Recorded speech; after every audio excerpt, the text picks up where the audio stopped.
Hello. The landscape is very dynamic. It's all time changing, and people is important part of these changes.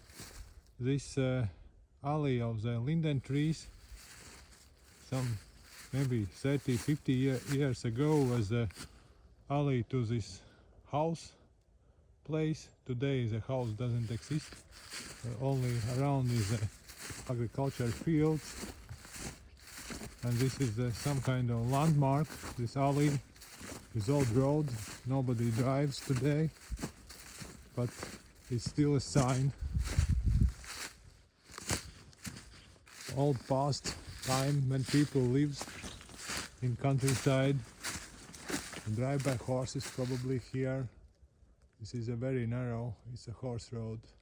Enjoy.